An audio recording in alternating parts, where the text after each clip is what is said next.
Chapter 2. Matthew Cuthbert is surprised. Matthew Cuthbert and the sorrel mare jogged comfortably over the 8 miles to Bright River. It was a pretty road, running along between snug farmsteads, with now and again a bit of balsamy fir wood to drive through, or a hollow where wild plums hung out their filmy bloom. The air was sweet with the breath of many apple orchards, and the meadows sloped away in the distance to horizon mists of pearl and purple, while the little birds sang as if it were the one day of summer in all the year. Matthew enjoyed the drive, after his own fashion, except during the moments when he met women and had to nod to them. For in Prince Edward Island you are supposed to nod to all and sundry you meet on the road, whether you know them or not. Matthew dreaded all women except Marilla and Mrs. Rachel. He had an uncomfortable feeling that the mysterious creatures were secretly laughing at him. He may have been quite right in thinking so, for he was an odd-looking personage, with an ungainly figure and long iron-gray hair that touched his stooping shoulders, and a full, soft brown beard, which he had worn ever since he was 20. In fact, he had looked at 20 very much as he looked at 60, lacking a little of the grayness. When he reached Bright River, there was no sign of any train. He thought he was too early, so he tied his horse in the yard of the small Bright River Hotel and went over to the station house. The long platform was almost deserted, the only living creature in sight being a girl who was sitting on a pile of shingles at the extreme end. Matthew, barely noting that it was a girl, sidled past her as quickly as possible without looking at her. Had he looked, he could hardly have failed to notice the tense rigidity and expectation of her attitude and expression. She was sitting there waiting for something or somebody, and since sitting and waiting was the only thing to do just then, she sat and waited with all her might and main. Matthew encountered the station master, locking up the ticket office, preparatory to going home for supper, and asked him if the 5:30 train would soon be along. "The 5:30 train has been in and gone half an hour ago," answered that brisk official. "But there was a passenger dropped off for you, a little girl. She's sitting out there on the shingles. I asked her to go into the ladies' waiting room, but she informed me gravely that she preferred to stay outside. There was more scope for imagination, she said. She's a case, I should say." "I'm not expecting a girl," said Matthew blankly. "It's a boy I've come for. He should be here. Mrs. Alexander Spencer was to bring him over from Nova Scotia for me." The station master whistled. "Guess there's some mistake," he said. "Mrs. Spencer came off the train with that girl and gave her into my charge. Said you and your sister were adopting her from an orphan asylum and that you would be along for her presently. That's all I know about it, and I haven't got any more orphans concealed hereabouts." "I don't understand," said Matthew helplessly, wishing that Marilla was at hand to cope with the situation. "Well, you'd better question the girl," said the station master carelessly. "I dare say she'll be able to explain. She's got a tongue of her own, that's certain. Maybe they were out of boys of the brand you wanted." He walked jauntily away, being hungry, and the unfortunate Matthew was left to do that which was harder for him than bearding a lion in its den. Walk up to a girl, a strange girl, an orphan girl, and demand of her why she wasn't a boy. Matthew groaned in spirit as he turned about and shuffled gently down the platform towards her. She had been watching him ever since he had passed her, and she had her eyes on him now. Matthew was not looking at her and would not have seen what she was really like if he had been, but an ordinary observer would have seen this. A child of about 11, garbed in a very short, very tight, very ugly dress of yellowish-gray wincey. She wore a faded brown sailor hat, and beneath the hat, extending down her back, were 2 braids of very thick, decidedly red hair. Her face was small, white and thin, also much freckled. Her mouth was large, and so were her eyes, that looked green in some lights and moods and gray in others. So far the ordinary observer. An extraordinary observer might have seen that the chin was very pointed and pronounced, that the big eyes were full of spirit and vivacity, that the mouth was sweet-lipped and expressive, that the forehead was broad and full, In short, our discerning, extraordinary observer might have concluded that no commonplace soul inhabited the body of this stray woman-child, of whom shy Matthew Cuthbert was ludicrously afraid. Matthew, however, was spared the ordeal of speaking first. For as soon as she concluded that he was coming to her, she stood up, grasping with one thin brown hand the handle of a shabby old-fashioned carpet-bag. The other she held out to him. "I suppose you are Mr. Matthew Cuthbert of Green Gables?" she said in a peculiarly clear, sweet voice. "I'm very glad to see you. I was beginning to be afraid you weren't coming for me, and I was imagining all the things that might have happened to prevent you. I had made up my mind that if you didn't come for me tonight, I'd go down the track to that big wild cherry tree at the bend and climb up into it to stay all night. I wouldn't be a bit afraid, and it would be lovely to sleep in a wild cherry tree, all white with bloom in the moonshine, don't you think? You could imagine you were dwelling in marble halls, couldn't you? And I was quite sure you would come for me in the morning, if you didn't tonight." Matthew had taken the scrawny little hand awkwardly in his. Then and there he decided what to do. He could not tell this child, with the glowing eyes, that there had been a mistake. He would take her home and let Marilla do that. She couldn't be left at Bright River, anyhow, no matter what mistake had been made, so all questions and explanations might as well be deferred until he was safely back at Green Gables. "I'm sorry I was late," he said shyly. "Come along. The horse is over in the yard. Give me your bag." "Oh, I can carry it," the child responded cheerfully. "It isn't heavy. I've got all my worldly goods in it, but it isn't heavy. And if it isn't carried in just a certain way, the handle pulls out, so I'd better keep it because I know the exact knack of it. It's an extremely old carpet bag. Oh, I'm very glad you've come, even if it would have been nice to sleep in a wild cherry tree. We've got to drive a long piece, haven't we? Mrs. Spencer said it was 8 miles. I'm glad because I love driving. Oh, it seems so wonderful that I'm going to live with you and belong to you. I've never belonged to anybody, not really. But the asylum was the worst. I've only been in 4 months, but that was enough. I don't suppose you ever were an orphan in an asylum, so you can't possibly understand what it is like. It's worse than anything you could imagine. Mrs. Spencer said it was wicked of me to talk like that, but I didn't mean to be wicked. It's so easy to be wicked without knowing it, isn't it? They were good, you know, the asylum people, but there is so little scope for the imagination in an asylum, only just in the other orphans. It was pretty interesting to imagine things about them. To imagine that perhaps the girl who sat next to you was really the daughter of a belted earl, who had been stolen away from her parents in her infancy by a cruel nurse who died before she could confess. I used to lie awake at nights and imagine things like that, because I didn't have time in the day. I guess that's why I'm so thin. I am dreadful thin, ain't I? There isn't a pick on my bones. I do love to imagine I'm nice and plump, with dimples in my elbows." With this, Matthew's companion stopped talking, partly because she was out of breath, and partly because they had reached the buggy. Not another word did she say until they had left the village and were driving down a steep little hill, the road part of which had been cut so deeply into the soft soil that the banks, fringed with blooming wild cherry trees and slim white birches, were several feet above their heads. The child put out her hand and broke off a branch of wild plum that brushed against the side of the buggy. "Isn't that beautiful? What did that tree, leaning out from the bank, all white and lacy, make you think of?" she asked. "Well, now, I don't know," said Matthew. "Why, a bride, of course. A bride all in white with a lovely misty veil. I've never seen one, but I can imagine what she would look like.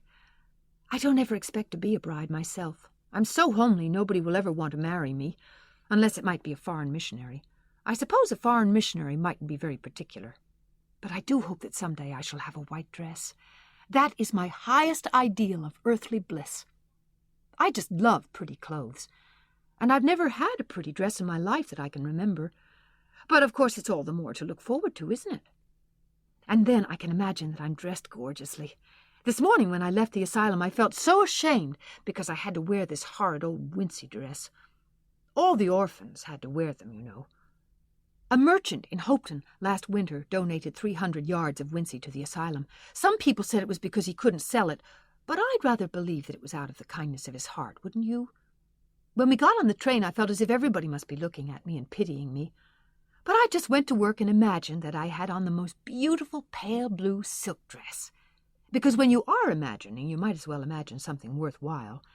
And a big hat, all flowers and nodding plumes, and a gold watch, and kid gloves and boots. I felt cheered up right away, and I enjoyed my trip to the island with all my might. I wasn't a bit sick, coming over in the boat. Neither was Mrs. Spencer, although she generally is. She said she hadn't time to get sick, watching to see that I didn't fall overboard. She said she never saw the beat of me for prowling about. But if it kept her from being seasick, it's a mercy I did prowl, isn't it? And I wanted to see everything that was to be seen on that boat, because I didn't know whether I'd ever have another opportunity. Oh, there are a lot more cherry trees, all in bloom. This island is the bloomiest place. I just love it already, and I'm so glad I'm going to live here. I've always heard that Prince Edward Island was the prettiest place in the world, and I used to imagine I was living here, but I never really expected I would. It's delightful when your imaginations come true, isn't it? But those red roads are so funny. When we got into the train at Charlottetown, and the red roads began to flash past, I asked Mrs. Spencer what made them red, and she said she didn't know, and for pity's sake not to ask her any more questions. She said I must have asked her 1,000 already. I suppose I had, too. But how are you going to find out about things if you don't ask questions? And what does make the roads red? Well, now, I don't know, said Matthew. Well, that is one of the things to find out sometime. Isn't it splendid to think of all the things there are to find out about? It just makes me feel glad to be alive. It's such an interesting world. It wouldn't be half so interesting if we knew all about everything, would it? There'd be no scope for imagination then, would there? But am I talking too much? People are always telling me I do. Would you rather I didn't talk? If you say so, I'll stop. I can't stop when I make up my mind to it, although it's difficult. Matthew, much to his own surprise, was enjoying himself. Like most quiet folks, he liked talkative people when they were willing to do the talking themselves and did not expect him to keep up his end of it. But he had never expected to enjoy the society of a little girl. Women were bad enough in all conscience, but little girls were worse. He detested the way they had of sidling past him timidly, with sidewise glances, as if they expected him to gobble them up at a mouthful if they ventured to say a word. This was the Avonlea type of well-bred little girl. But this freckled witch was very different, and although he found it rather difficult for his slower intelligence to keep up with her brisk mental processes, he thought that he kind of liked her chatter. So he said, as shyly as usual, "Oh, you can talk as much as you like. I don't mind." "Oh, I'm so glad. I know you and I are going to get along together fine. It's such a relief to talk when one wants to, and not to be told that children should be seen and not heard. I've had that said to me 1,000,000 times if I have once. And people laugh at me because I use big words. But if you have big ideas, you have to use big words to express them, haven't you?" "Well, now, that seems reasonable," said Matthew. "Mrs. Spencer said that my tongue must be hung in the middle. But it isn't. It's firmly fastened at one end. Mrs. Spencer said your place was named Green Gables. I asked her all about it, and she said there were trees all around it. I was gladder than ever. I just love trees. And there weren't any at all about the asylum, only a few poor teeny-weeny things out in front with little whitewashed cagey things about them. They just looked like orphans themselves, those trees did. It used to make me want to cry to look at them. I used to say to them, 'Oh, you poor little things. If you were out in a great big woods with other trees all around you and little mosses and June bells growing over your roots and a brook not far away and birds singing in your branches, you could grow, couldn't you? But you can't where you are. I know just exactly how you feel, little trees. I felt so sorry to leave them behind this morning. You do get so attached to things like that, don't you? Is there a brook anywhere near Green Gables? I forgot to ask Mrs. Spencer that." "Well, now, yes. There's one right below the house." "Fancy! It's always been one of my dreams to live near a brook. I never expected I would, though. Dreams don't often come true, do they?" Wouldn't it be nice if they did? But just now I feel pretty nearly perfectly happy. I can't feel exactly perfectly happy because, well, what color would you call this? She twitched one of her long, glossy braids over her thin shoulder and held it up before Matthew's eyes. Matthew was not used to deciding on the tints of ladies' tresses, but in this case there couldn't be much doubt. "It's red, ain't it?" he said. The girl let the braid drop back with a sigh that seemed to come from her very toes and to exhale forth all the sorrows of the ages. "Yes, it's red," she said resignedly. "Now you see why I can't be perfectly happy. Nobody could who had red hair. I don't mind the other things so much, the freckles and the green eyes and my skinniness. I can imagine them away. I can imagine that I have a beautiful rose-leaf complexion and lovely starry violet eyes. But I cannot imagine that red hair away. I do my best. I think to myself, now my hair is a glorious black, black as the raven's wing. But all the time I know it is just plain red, and it breaks my heart. It will be my lifelong sorrow. I read of a girl once in a novel who had a lifelong sorrow, but it wasn't red hair. Her hair was pure gold, rippling back from her alabaster brow. What is an alabaster brow? I never could find out. Can you tell me? Well, now, I'm afraid I can't, said Matthew, who was getting a little dizzy. He felt as he had once felt in his rash youth, when another boy had enticed him on the merry-go-round at a picnic. Well, whatever it was, it must have been something nice, because she was divinely beautiful. Have you ever imagined what it must feel like to be divinely beautiful? Well, now, no, I haven't, confessed Matthew ingenuously. I have, often. Which would you rather be if you had the choice? Divinely beautiful, or dazzlingly clever, or angelically good? Well, now, I don't know exactly. Neither do I. I can never decide. But it doesn't make much real difference, for it isn't likely I'll ever be either. It's certain I'll never be angelically good. Mrs. Spencer says, "Oh, Mr. Cuthbert! Oh, Mr. Cuthbert! Oh, Mr. Cuthbert!" That was not what Mrs. Spencer had said. Neither had the child tumbled out of the buggy, nor had Matthew done anything astonishing. They had simply rounded a curve in the road and found themselves in the avenue. The avenue, so called by the Newbridge people, was a stretch of road 400 or 500 yards long, completely arched over with huge, wide-spreading apple trees, planted years ago by an eccentric old farmer. Overhead was one long canopy of snowy, fragrant bloom. Below the boughs, the air was full of a purple twilight, and far ahead a glimpse of painted sunset sky shone like a great rose window at the end of a cathedral aisle. Its beauty seemed to strike the child dumb. She leaned back in the buggy, her thin hands clasped before her, her face lifted rapturously to the white splendor above. Even when they had passed out and were driving down the long slope to Newbridge, she never moved or spoke. Still with rapt face, she gazed afar into the sunset west, with eyes that saw visions trooping splendidly across that glowing background. Through Newbridge, a bustling little village where dogs barked at them and small boys hooted, and curious faces peered from the windows, they drove, still in silence. When 3 more miles had dropped away behind them, the child had not spoken. She could keep silence, it was evident, as energetically as she could talk. "I guess you're feeling pretty tired and hungry," Matthew ventured at last, accounting for her long visitation of dumbness, with the only reason he could think of. "But we haven't very far to go now, only another mile."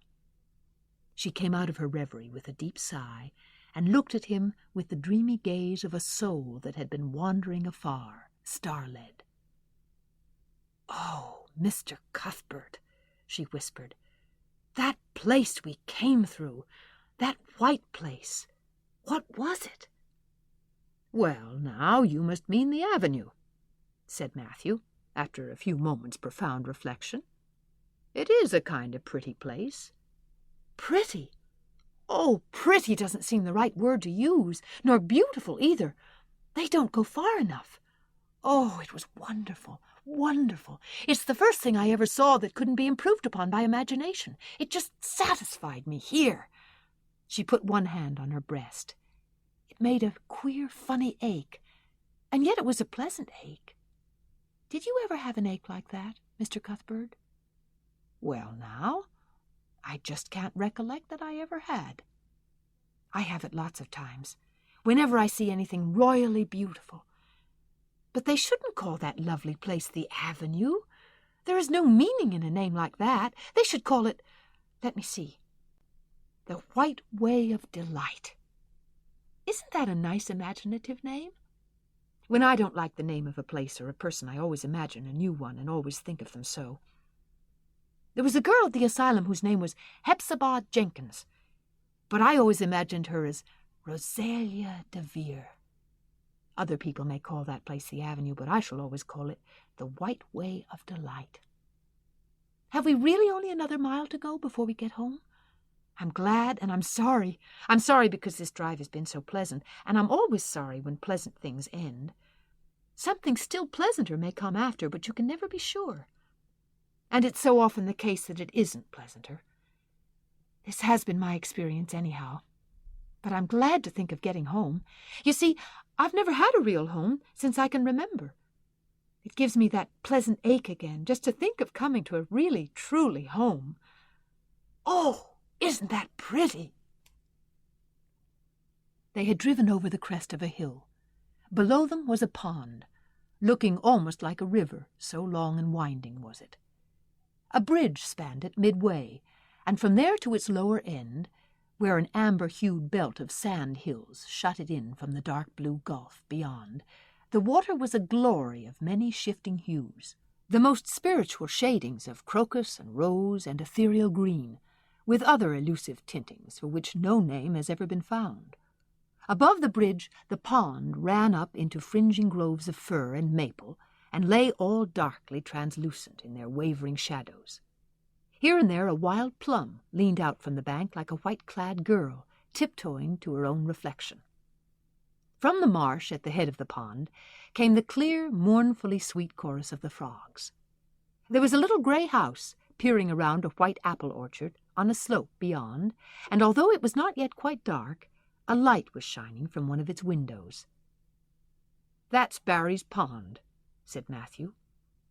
"Oh, I don't like that name either. I shall call it, let me see, the Lake of Shining Waters. Yes, that is the right name for it. I know because of the thrill. When I hit on a name that suits exactly, it gives me a thrill. Do things ever give you a thrill?" Matthew ruminated. "Well, now, yes. It always kind of gives me a thrill to see them ugly white grubs that spade up in the cucumber beds.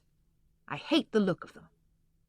Oh, I don't think that can be exactly the same kind of a thrill. Do you think it can? There doesn't seem to be much connection between grubs and lakes of shining waters, does there? But why do other people call it Barry's Pond?" "I reckon because Mr. Barry lives up there in that house. Orchard Slope's the name of his place. If it wasn't for that big bush behind it, you could see Green Gables from here. But we have to go over the bridge and round by the road, so it's near half a mile further." "Has Mr. Barry any little girls?" "Well, not so very little either. About my size." "He's got one about 11. Her name is Diana." "Oh," with a long indrawing of breath, "what a perfectly lovely name." "Well, now, I don't know. There's something dreadful heathenish about it, seems to me. I'd rather Jane or Mary or some sensible name like that. But when Diana was born, there was a schoolmaster boarding there, and they gave him the naming of her, and he called her Diana." "I wish there had been a schoolmaster like that around when I was born, then." "Oh, here we are at the bridge. I'm going to shut my eyes tight. I'm always afraid going over bridges. I can't help imagining that perhaps, just as we get to the middle, they'll crumple up like a jackknife and nip us. So I shut my eyes. But I always have to open them for all when I think we're getting near to the middle. Because, you see, if the bridge did crumple up, I'd want to see it crumple. What a jolly rumble it makes. I always like the rumble part of it. Isn't it splendid there are so many things to like in this world? There, we're over. Now I'll look back. Good night, dear lake of shining waters. I always say good night to the things I love, just as I would to people. I think they like it. That water looks as if it was smiling at me. When they had driven up the further hill and around a corner, Matthew said, "We're pretty near home now. That's Green Gables, over—" "Oh, don't tell me," she interrupted breathlessly, catching at his partially raised arm and shutting her eyes that she might not see his gesture. "Let me guess. I'm sure I'll guess right." She opened her eyes and looked about her. They were on the crest of a hill. The sun had set some time since, but the landscape was still clear in the mellow afterlight. To the west, a dark church spire rose up against a marigold sky. Below was a little valley, and beyond a long, gently rising slope with snug farmsteads scattered along it. From one to another the child's eyes darted, eager and wistful. At last they lingered on one away to the left, far back from the road, dimly white with blossoming trees in the twilight of the surrounding woods. Over it, in the stainless southwest sky, a great crystal-white star was shining like a lamp of guidance and promise. "That's it, isn't it?" she said, pointing. Matthew slapped the reins on the sorrel's back delightedly. "Well, now you've guessed it. But I reckon Mrs. Spencer described it so's you could tell." "No, she didn't. Really she didn't. All she said might just as well have been about most of those other places. I hadn't any real idea what it looked like. But just as soon as I saw it, I felt it was home. Oh, it seems as if I must be in a dream. Do you know, my arm must be black and blue from the elbow up, for I've pinched myself so many times today. Every little while a horrible sickening feeling would come over me, and I'd be so afraid it was all a dream. Then I'd pinch myself to see if it was real, until suddenly I remembered that even supposing it was only a dream, I'd better go on dreaming as long as I could, so I stopped pinching. But it is real, and we're nearly home." With a sigh of rapture, she relapsed into silence. Matthew stirred uneasily. He felt glad that it would be Marilla and not he who would have to tell this waif of the world that the home she longed for was not to be hers after all. They drove over Lynn's Hollow, where it was already quite dark, but not so dark that Mrs. Rachel could not see them from her window vantage, and up the hill and into the long lane of Green Gables. By the time they arrived at the house, Matthew was shrinking from the approaching revelation with an energy he did not understand. It was not of Marilla or himself he was thinking, or of the trouble this mistake was probably going to make for them, but of the child's disappointment. When he thought of that rapt light being quenched in her eyes, he had an uncomfortable feeling that he was going to assist at murdering something, much the same feeling that came over him when he had to kill a lamb or calf or any other innocent little creature. The yard was quite dark as they turned into it, and the poplar leaves were rustling silkily all round it. "Listen to the trees talking in their sleep," she whispered, as he lifted her to the ground. "What nice dreams they must have." Then, holding tightly to the carpet-bag, which contained all her worldly goods, she followed him into the house.